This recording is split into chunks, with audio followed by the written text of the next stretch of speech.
Maintenant, si cet organe qu'on a greffé ne sert à rien, qu'est-ce qui se passe?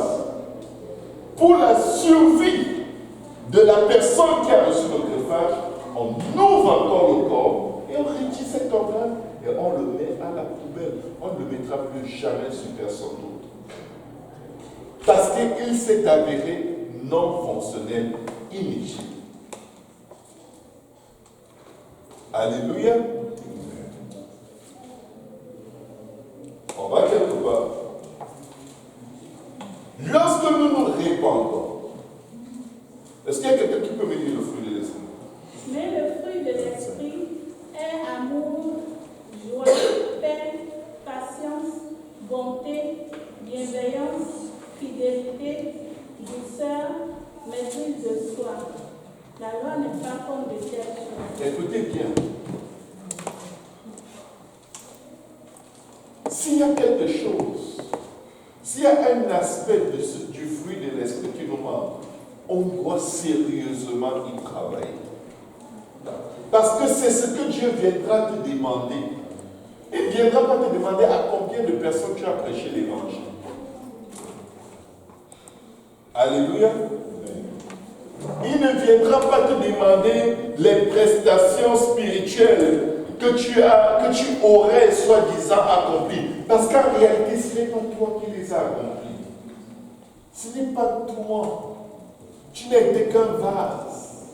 Et c'est pourquoi la Bible dit, après avoir accompli toutes ces choses, considérez-vous comme des serviteurs inutiles.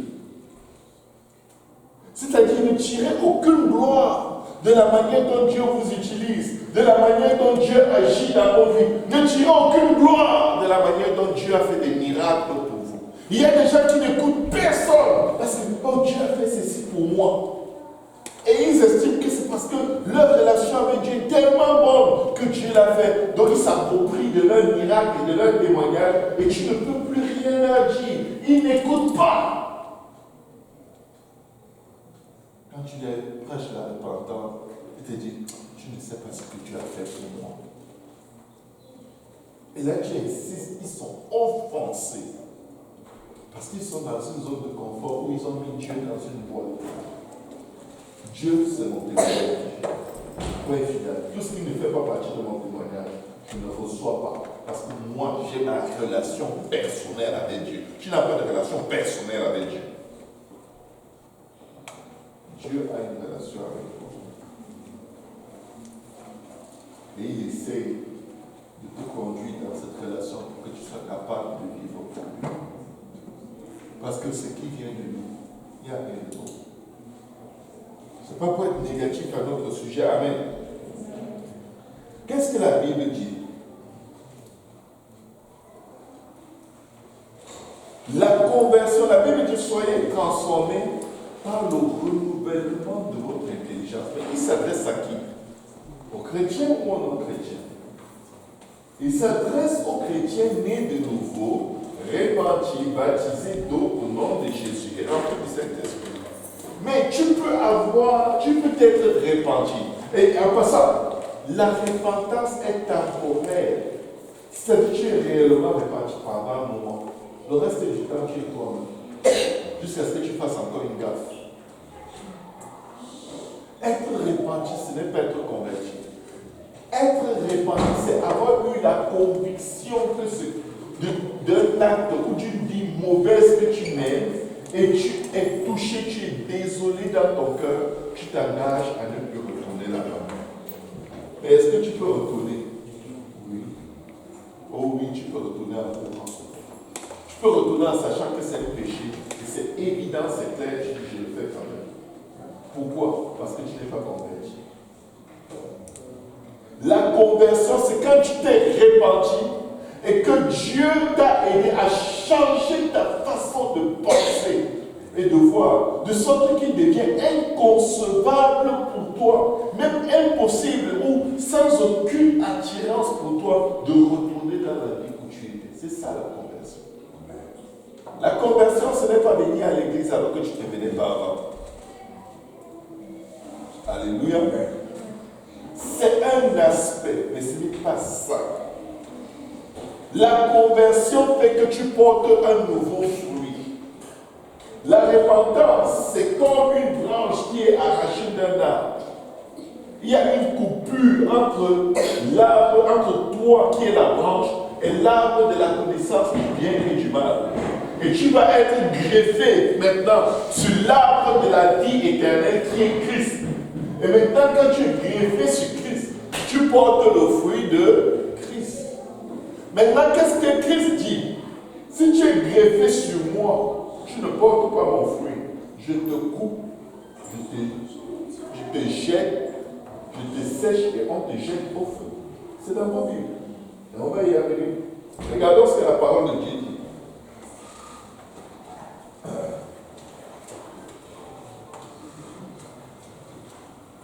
La Bible dit dans Jean 15, verset 1 à 8. Je suis le vrai cep et mon père est le vigneron. Que quelqu'un dise le vigneron. Alléluia. Amen.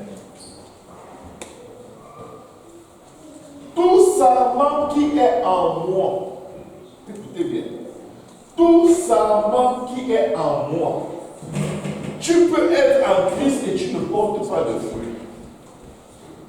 Quelqu'un m'a dit, mais non, en tant qu'enfant de Dieu, on porte automatiquement de fruits. Je vais te dire, même la nature te montre que ce n'est pas comme ça. Tous les arbres ne portent pas de fruits. Toutes les branches d'un arbre ne portent pas de fruits. Il y a des branches qui naissent, qui grandissent, qui prennent beaucoup d'espace et qui n'ont aucun fruit et ne poussent jamais dessus. Pendant que d'autres branches sur le même arbre portent des fruits au point de s'oublier vers le sol. Alors qu'est-ce que le vigneron fait? Il observe son arbre. Quand c'est la saison de porter les fruits, il observe. Il y a une branche ici, elle est fraîche, elle a un embonpoint excellent, mais elle ne porte point de fruits. Qu'est-ce qu'il fait? Il coupe. Parce que cette branche est en train de boire la sève sans servir à rien. Alléluia. Nous devons servir à quelque chose. Amen. Alléluia. Amen. Je suis le vrai cep et mon père est le vigneron. Tout ça qui est en moi, en Christ, quelqu'un dit en Christ, et qui ne porte pas de fruits, il le retranche. Et tout sarment qui porte de fruits, il l'émonde, c'est-à-dire toute branche qui porte beaucoup de fruits, il va venir enlever des petites branchettes qui sortent de cette branche, qui ne servent à rien et qui sont juste un poids. C'est ça de l'émondage. Quand tu commences à porter le fruit de l'esprit, Dieu vient dans ta vie. Il commence à rentrer dans des détails qui paraissent pour toi sans importance. C'est difficile. Peut-être pour toi c'est rien. Mais pour moi, c'est trop. Parce que si tu as ça en moins, tu pourras porter plus de fruits. Amen. Quand on fait de l'émondage sur les arbres, c'est pour qu'ils soient plus beaux. C'est pour que lorsque le temps viendra de porter des fruits ou de plus belles fleurs, que ces arbres soient disponibles. Certains chez eux ont des vivaces. Ce sont des plantes qui, à chaque saison, se régénèrent, portent de belles fleurs. Mais qu'est-ce qu'on fait généralement quand la saison approche?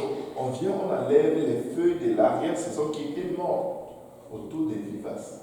Et là, quand elles poussent, les feuilles mortes, les branches mortes ne viennent pas boire toute leur sève pour ne servir à rien. Mais elles ont assez de sève à l'intérieur, bien gardées, bien conservées, qui permettront de porter des fleurs ou des fruits. Amen. Il dit tout sarment qui ne porte pas de fruits, tout sarment qui est en lui et qui ne porte pas de fruits, il le retranche. Ça veut dire que nous pouvons être retranchés. Est-ce que nous pouvons être retranchés selon nous? Quelqu'un a dit sauver une fois, sauver pour toujours. Ça, c'est un mensonge anti-biblique qui est totalement contre la parole claire de Dieu. Et ne crois pas que tu vas pécher et dire le sang de Jésus. Et ça finit. Tu n'es pas converti. Dieu sait qui est converti, Dieu sait qui n'est pas converti. Le sang de Jésus, ce n'est pas une formule. Le sang de Jésus marche avec une vraie repentance et la conversion. Alléluia. Alléluia. Déjà, vous êtes purs à cause de la parole que je vous ai annoncée. Déjà, avant de le dire, il dit, tout sarment qui ne porte pas de fruits, tout sarment qui porte du fruit, il les monte afin qu'il porte encore plus de fruits. Je viens vous dire quelque chose. Quand vous portez le fruit de l'esprit, quelqu'un vous offense, le fruit de l'esprit se développe encore plus en vous. Parce que l'offense, c'est l'immontage. Si tu ne l'as pas réellement, et que c'était un fruit de l'esprit fictif, quand l'immondage arrive, tu réagis comme, je ne sais pas, un bandit dans la nuit. Quand tu as l'opportunité de détruire la réputation de la personne qui t'a offensé, tu la détruis et pas un peu, totalement. Tu ajoutes même des détails qui n'ont rien à voir avec la réalité parce que tu aimerais qu'il arrive du mal à cette personne tellement tu es offensé. Amen. Donc nous devons être suffisamment honnêtes pour savoir à quel point sommes-nous vraiment convertis. À quel point? Ou sommes-nous seulement des repentis du dimanche? Je ne peux pas vous dire quel est le pourcentage réel des personnes qui se convertissent dans la maison de Dieu. Mais chacun doit savoir pour lui-même. Après avoir prié à l'hôtel dimanche, qu'est-ce que je suis devenu lundi? Qu'est-ce que je suis devenu le même dimanche? Alléluia.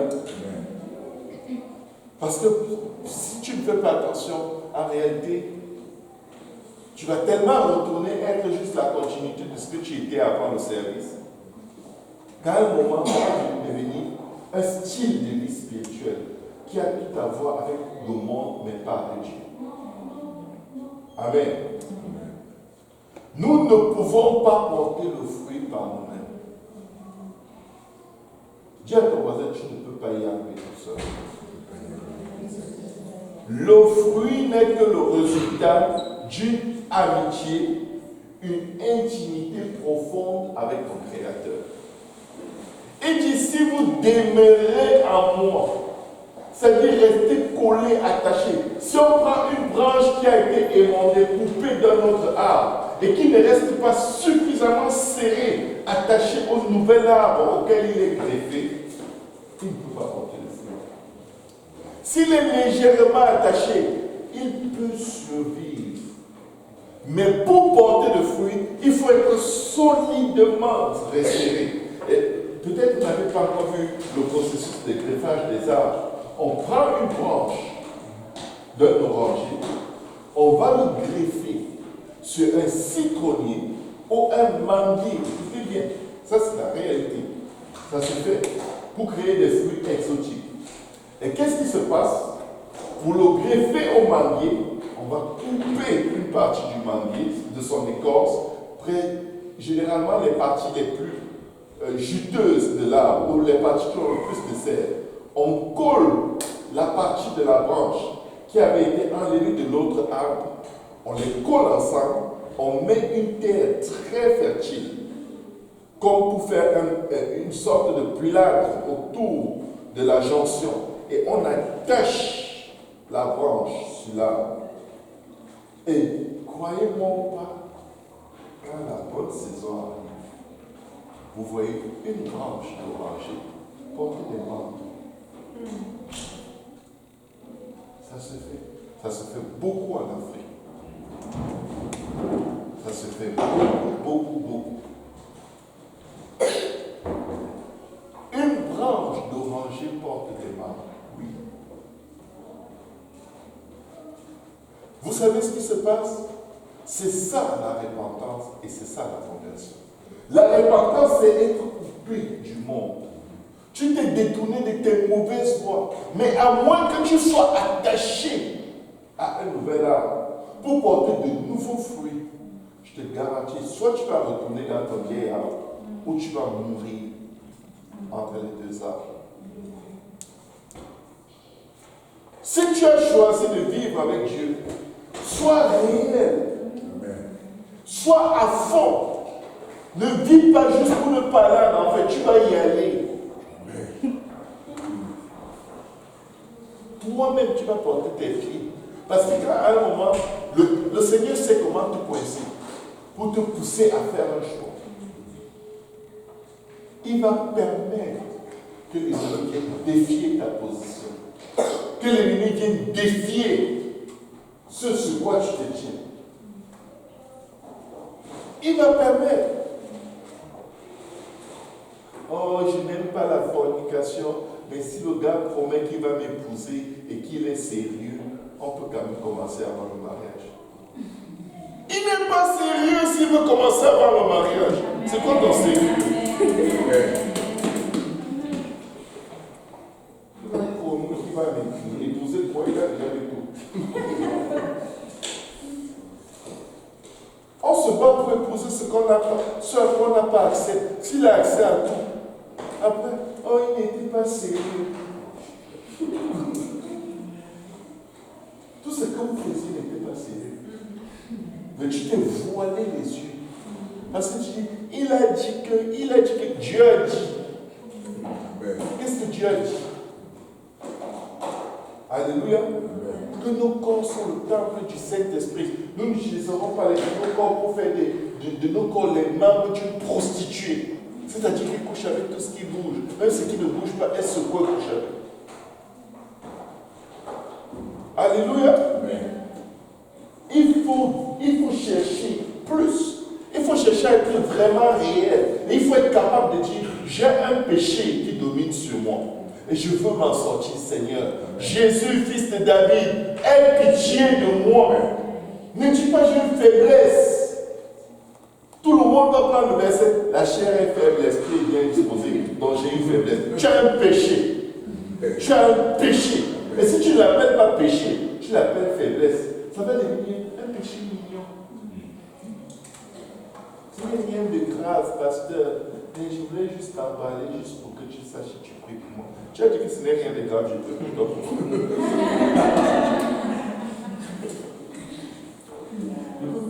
Si ce n'est rien de grave, tu ne vas pas abandonner. On est seulement tombé, mais la fille n'est pas enceinte. Donc c'est comme si elle tombe enceinte, ça va être grave. Flirter. Flirter, c'est déjà grave. Parce que flirter contribue à décomposer ton système de protection dans la sainteté. Tu es transformé par le renouvellement de ton intelligence. Quand tu flirtes, tu es comme Satan qui parle avec la femme. Il a décomposé la loi de Dieu dans l'esprit de la femme. Et quand il a dit que Dieu a peur, elle a dit, Dieu a peur. C'est vrai. Dieu a peur. Ça, c'est une nouvelle prédication que je n'avais pas entendue. Et il a peur de quoi? Que je devienne aussi Dieu. Oh, c'est vrai. Donne-moi ce fruit. Elle croque, rien ne se passe. Vous savez que quand elle a mangé, il n'y a eu aucune différence. Elle n'a même pas vu qu'elle était nue. Adam n'a même pas vu qu'elle était nue. Quand tu flirtes, tu exposes ton esprit à une faiblesse. Même la science te dit qu'après avoir conversé avec une même personne pendant un certain nombre d'heures, vos émotions s'attachent pour vous attacher l'un à l'autre. Vous voyez souvent deux sœurs, elles sont tellement intimes l'une à l'autre, elles commencent à appeler ma wifi, genre ma femme. Je dis, début du lesbianisme dans la maison de Dieu. Un wifi. Une wifi, une wifi là. Des abominations.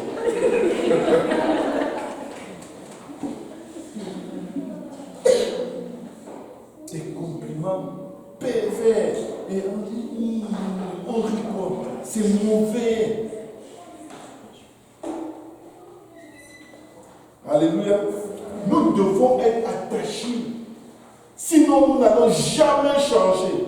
Si tu es superficiel, Tu vas voir. Peut-être à l'église, personne ne sait ce que tu fais, mais toi, tu sais ce que tu fais. Tu le sais.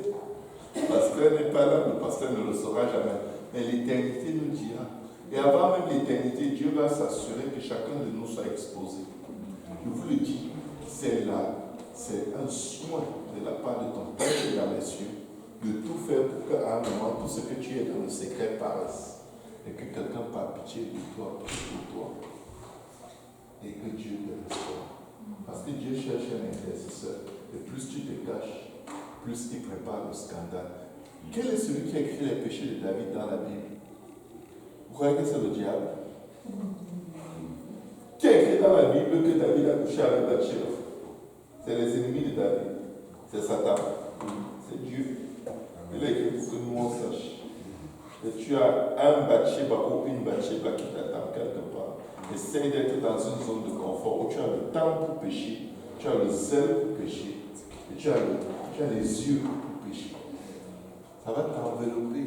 La Bible dit, étant entouré d'une si grande nuit de témoins, résistons donc au péché qui nous enveloppe ou qui nous embrase si facilement. On est plus fragile qu'on ne peut l'imaginer. Et il y a beaucoup de gens qui marchent avec le Seigneur et ils n'ont aucun accès à aucune voie dans leur vie, sauf leurs amis intimes qui font comme eux. Mais quelqu'un qui peut leur dire arrête tes niaiseries. Hey, tu me parles, tu es qui? C'est toi qui allais à la croix pour moi.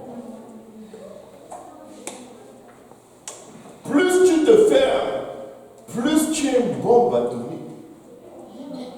Les bombes les plus sécurisées sur la face de la terre, c'est les bombes atomiques. Le jour elles explosent. On compte le nombre de dégâts par million. Peut-être tu es une bombe atomique. Demande à Dieu de te dégoupiller. C'est d'enlever ton venin. Nous en avons besoin. On a besoin d'être transformés. Nous avons besoin d'être convertis. Quand tu es converti, un visiteur vient à l'église, tu lui donnes vite ta place. Parce que ton but, c'est les âmes. Quand tu es converti, ton frère t'offense, tu lui demandes pardon. Parce que tu veux juste sauver ton frère, tu veux avoir raison, tu lui donnes raison. Si c'est ça qui le rend heureux, vraiment pardonne-moi. Quand tu m'as giflé, tu avais raison. J'ai même oublié de te montrer l'autre chose parce que ce que j'ai fait est certainement plus grave que moi-même je l'imagine. Tu veux me gifler aussi de